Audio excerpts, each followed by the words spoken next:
Что можно считать основным достижением в жизни человека? Каждый на этот вопрос ответит по-своему. Герой нашего рассказа сказал бы так: «Всегда и во всем я стремился оставаться собой». Лукавить перед собой – неблагодарное и бесполезное занятие. Заур Цикузеевич Хот предпочитает заниматься делами полезными, пусть и сложными, но приносящими хороший результат. Когда зародилось в нем неудержимое желание созидать, сейчас уже трудно вспомнить. Может быть, это случилось в годы учебы в ремесленном училище, а может быть позже, когда аульский паренек настойчиво постигал азы музыкального искусства. Как бы то ни было, это желание возникло и существует с ним всю его жизнь. Считаю, что каждый должен осознать свою миссию на земле, свое место в жизни, стремиться быть значимым, оставить яркий след. Неамбициозные люди не делают искусства. И если вы чувствуете амбиции в своем сердце, не нужно терять их и становиться серой массой. Реализуйте их, стремитесь к вашей мечте. Он на этих ответственных участках работы, он отдавал всего себя. Считал, что важнее нет этого участка работы. И он делал все для того, чтобы, во-первых, самому подготовиться морально, теоретически, практически, и найти круг людей, которые способны быть рядом с ним, иногда чуть впереди него, для решения этих важнейших вопросов. Это очень деловые, принципиальные люди, которые добиваются поставленной цели. Не случайно Заур и как директор филармонии, и даже когда он не работал в культуре, а был в структуре туризма, он вошел, был авторитетным в таких организациях, как федеральных и союзных, творческих, я имею в виду. Среди директоров филармонии Заур является одним из организаторов, ведущих этой группы творческих деятелей. Это постоянный, скрупулезный, настойчивый труд. Он разнообразен. Вот в разнообразном труде Зауру удается сегодня быть в строю, быть руководителем, как и ранее. Интересно сложилась судьба Заура Хота. Придя впервые на руководящую должность в возрасте 26 лет, он раз и навсегда понял, что и один человек способен совершить многое. Он не боится мечтать, полет его мысли заражает всех вокруг. Конечно, можно идти легким путем, проторенными тропами, но этот путь, не принося сложностей, не дает и радости. А Заур Цикузеевич по-настоящему любит свою работу и делает ее блестяще. У него есть чему поучиться. Будучи всю свою жизнь руководителем, он может ставить перед собой высокие задачи. Как никто другой, он умеет собирать вокруг себя людей талантливых, энергичных, неравнодушных. С ним приятно спорить. Владея огромным опытом, обладая глубокими знаниями в самых разных областях, он умеет аргументированно возражать и, что еще более важно, прислушиваться к чужому мнению. Приятно с ним работать, просто потому что человек, во-первых, понимающий, он музыкант, он знающий человек, что и как, его никогда не обманешь. И вот он, как приходит в любой коллективно работать, он в первую очередь начинает с порядка. Последние годы мне очень повезло, что я работаю со своим другом и таким блестящим совершенно человеком, в первую очередь организатор, большой, хозяйственник, большой, педагог, учитель, наставник. Он воспитал столько молодежи, вот, очень приятно с ним работать. Выбрав раз и навсегда свой путь, он знал, что будет нелегко. И на самом деле сложностей было немало.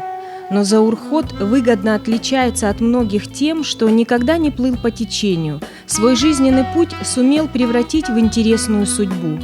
Можно смело сказать, что этот человек сделал себя сам. В книге «Как тревожен этот путь» Заур Цикузеевич рассказывает о том, что его детство пришлось на тяжелые послевоенные годы, когда получить полное всестороннее образование было достаточно сложно. Он пишет: Ощущение чего-то недополученного в детстве сыграло в моей жизни и положительную роль. Постоянная работа над собой, стремление догнать.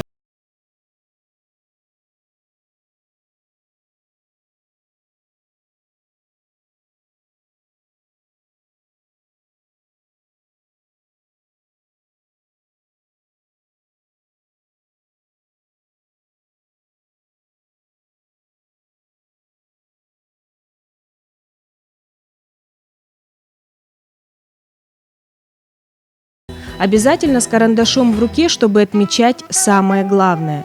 Он любит обсуждать прочитанное, интересуется мнением окружающих по тому или иному вопросу, высказывает свое, всегда четко сформулированное. Очень часто Заур Цикузиевич выступает своего рода возмутителем спокойствия, выражая свои мысли о происходящем на страницах газет и журналов в своих книгах. Становимся немножко всеядными все, поскольку критика со стороны публики, со стороны деятелей искусства, в том числе и профессиональных, как таковая, отсутствует.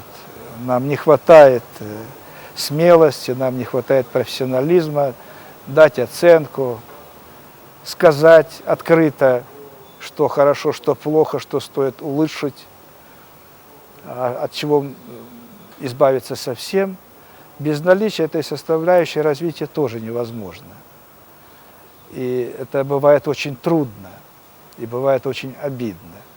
Но вот у Заура Цикузиевича такая смелость, такой профессиональный уровень обнаруживается, и он один из немногих, кто может себе позволить взять на себя не всегда удобную миссию и высказать свое суждение, которое не всегда совпадает с общим мнением. Его присутствие в искусстве еще будет очень долгим. Казалось бы, Заур Хот всю свою жизнь связан с культурой. Но музыкальная школа, музыкальное училище, филармония – это все близкие, но все-таки разные миры. Каждый со своими нюансами, атмосферой, сложившимися порядками. Будучи человеком беспокойным, любознательным, требовательным, он очень быстро постигал тонкости очередной профессии. Для любого учреждения, которое возглавлял Заур Хот, годы его руководства были обозначены выходом на качественно новый уровень работы, существенное движение вперед. Заур Цикузиевич – человек команды. Куда бы он ни приходил, он первым делом озадачивался тем, чтобы сплотить вокруг себя сильных, энергичных, инициативных людей. И не случайно некоторые члены его творческой команды перемещаются с ним с одного рабочего места на другое, поскольку надежных людей он не теряет. Я, наверное, не открою Америки, если скажу, что если бы Заур Цикузиевич был спортивным тренером, у него были бы олимпийские чемпионы. Он не чувствует верхней планки. Он всегда озадачивает тебя несколько большими целями, чем ты можешь, казалось бы, достичь, но потом, прилагая усилия, ты превозмогаешь самого себя и начинаешь достигать того, к чему он тебя сподвиг. Здесь, мне кажется, это качество очень важное для руководителя. И даже годы работы в непривычной для него, но традиционно быстро освоенной сфере, туризме, были ознаменованы очень заметными достижениями. Конечно, Заур Цикузиевич непростой человек. Он неудобен во многом, в амбициозности, принципиальности, бескомпромиссности, но при высочайшей требовательности не деспотичен, резок, но не груб. И уж совсем не из тех, кто в стремлении угодить всем и сохранить за собой однажды завоеванное положение так часто меняет облик, что в конце концов теряет свое истинное лицо. Такая жизненная позиция, конечно же, создает определенные сложности ему самому. Иногда дело доходило и до курьезных случаев. Чего стоит 3-часовое пребывание в должности министра культуры Адыгеи? Факт в его биографии трагикомичный. Но Заур Цикузиевич может держать удар. Ему свойственны и самоирония, и умение мудро взглянуть на ситуацию, отделить зерна от плевел. Личность такого масштаба не нуждается во внешних атрибутах величия. высокой должности, служебном кабинете, мягком кресле и персональном автомобиле. Он всегда сам создавал себе свой авторитет. Именно о таких говорят: не место красит человека. Уважаю его прежде всего за его, так сказать, стойкость в этой жизни. Человек, который сам себя сделал. Человек, у которого не было поддержки, не было отца, он пацаном, так сказать, ребенком в 14 лет ушел из аула, поступил, учился и делал себя, и делал свою карьеру только благодаря своим достоинствам и своим свойствам человеческим. Поэтому вот если брать все вместе, это очень-очень, так сказать, уважаемо с моей стороны, действительно уважаемо. Друга можно любить, просто любить. Ну и плюсом к этому уважать, это очень серьезно. У Заура Цикузиевича много учеников, тех, кого он направил по жизни на верный путь, разглядев вовремя их способности и потенциал. Заур Цикузиевич в моей жизни сыграл весьма значительную роль. Поддерживал меня в период моей учебы в консерватории. В то время, когда мы создавали ансамбль «Отрада», он всегда поддерживал, он отправлял нас на всероссийские конкурсы. После того, как он вернулся в филармонию, он, ну так скажем, старался направить меня по дирижерской стезе. Именно благодаря ему я поступил в Ростовскую консерваторию, второе образование получать к маэстро Когану.